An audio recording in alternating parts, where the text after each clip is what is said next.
Jama'a assalamu alaikum, barkanmu da sake kasancewa da ku a cikin wannan littafi da muke kawo muku mai suna wuta da ruwa na Abdulaziz Sani Madakin Gini. Suna ɗan Malam Babura. Ku ci gaba da biyo mu da subscribe da like a cikin wannan tasha ta ta Madaki TV domin samun littattafan Abdulaziz Sani Madakin Gini. Mun gode. Lokacin da sarki Karutul Baras tare da Isan da kuma dakarun mata hudu suka fito daga cikin ɗakin da aka tsare ta, sai sarki ya nufi wata turaka tasa ta musamman wacce yake gabatar da al'amuransa na sirri a cikinta. Ita dai wannan turaka ta sarki ko ita kanta sarauniya Zadisa ba ta taɓa shigarta ba. Da isar su kofar shiga turakar inda suka iske wasu dakaru guda 6 a tsaye suna gadi, sai dakarun mata hudu suka yi wa kansu birki, ita kuwa Isan sai ta wuce gaban sarki izuwa cikin turakar ba tare da shakkar komai ba, tamkar dama ta saba shiga wajen. Al'amarin da ya baiwa shi kansa sarki mamaki kenan, ya ce a ransa, anya kuwa yarinyar nan ta san cewa so nake na biya bukatata da ita. Isan ta ci gaba da kutsawa cikin turakar har can kuryarta ta iske inda wani katon gado yake na alfarma. Da zuwa sai Isan ta cire mayafin jikinta ta je ta kwanta akan gadon tana murmushi, sannan ta ya fito sarki da hannunta tana mai gayyatarsa zuwa kan gadon. Sarki ya kamu da mamaki kuma ya ɗan razana, ya tsaya cak yana kallon Isan kuma ya yi zancen zuci ya ce, me ya faru ne kike neman ki bayar da kanki a gare ni?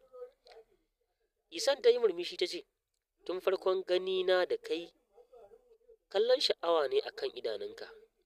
To ka sani duk abin da ka yi mini yanzu shi ɗan uwana zai yi wa ‘yarka a can inda ya ɓoye ta yanzu. Amma idan baka yi mini komai ba, to ita ma babu abin da zai same ta. Ka sani cewa ‘yarka ba ta taɓa sanin ɗa namiji ba, kamar yadda ni ma ban taɓa sanin ɗa namiji ba. Kuma abin kunya ne, sannan babban abin gori a tarihin wannan masarauta taku, a ji cewa wani talaka ya tare da gimbiya. Yanzu sai ka zaɓa, mutuncin ‘yarka kake so ko buƙatarka.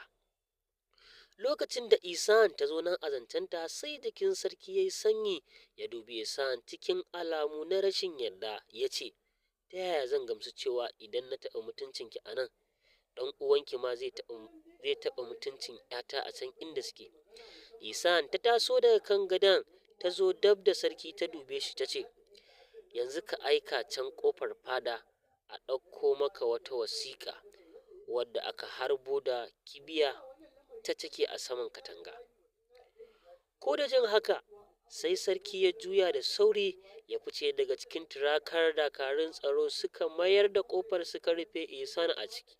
Sarki ya nufi can ƙofar fada da kansa maimakon ya tura a je a ɗauko masa wasiƙar da Isan ta ba shi labari.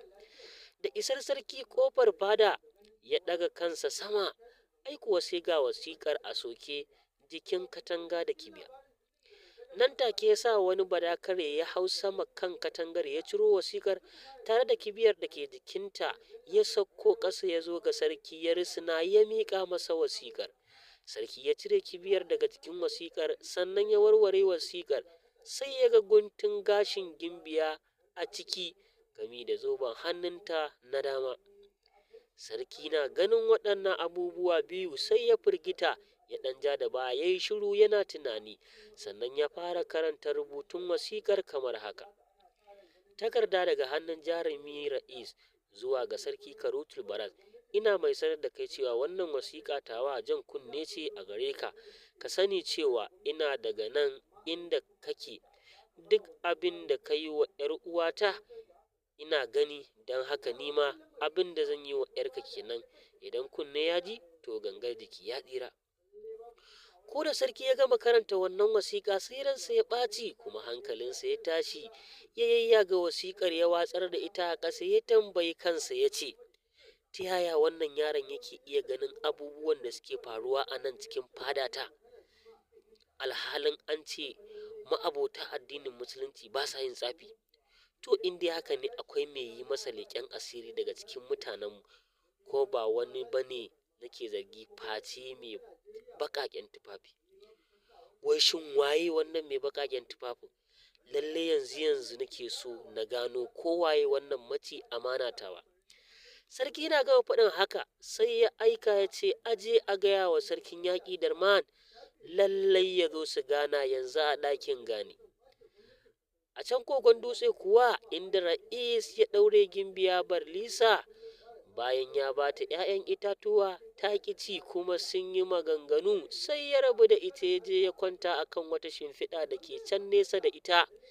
Ya kama bacci abinsa ba tare da shakkar komai ba, kai ka ce akwai masu gadinsa a ƙofar kogon dutsen. Yayin da Gimbiya Barlisa ta ga Isan ya fara yin bacci mai nauyi har da minshari sai ta yi murmushi na farin ciki.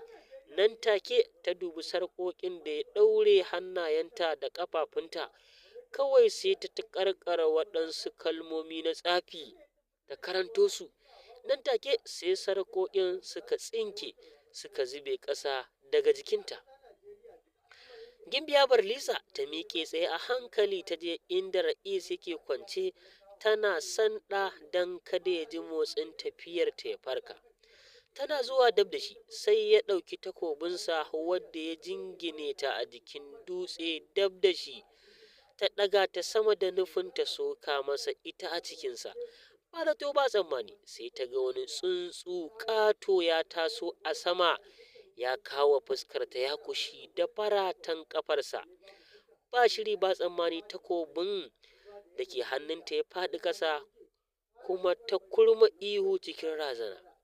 Ra'is ya farka a ɗimauce ya miƙe tsaye zumbur, shi kuwa wannan tsuntsu sai ya sauko ƙasa ya tsaya dab da Ra'is yana kallon Gimbiya.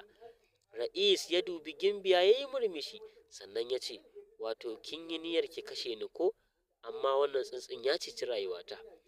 Ai na sani cewa za ki iya amfani da ƙarfin sihirin tsafinki ki kwance kanki, amma saboda akwai wannan tsuntsu a cikin kogon nan mai tsaron lafiyata ban damu ba. Sa'ad da Gimbiya ta ji wannan batu sai ta ƙura wa tsuntsun idanu, ta fara ƙoƙarin ta tuno da wani abu amma sai ta kasa tuno da komai. Kawai sai ta dubi Ra'is ta ce, a ina ka samu wannan tsuntsun? Tabbas na taɓa ganin tsuntsun nan, amma na kasa tuno inda na taɓa ganinsa. Ra'is ya sake yin murmushi a karo na biyu ya ce, ai ba za ki taɓa tunowa ba saboda tun kina yarinya ƙarama ne.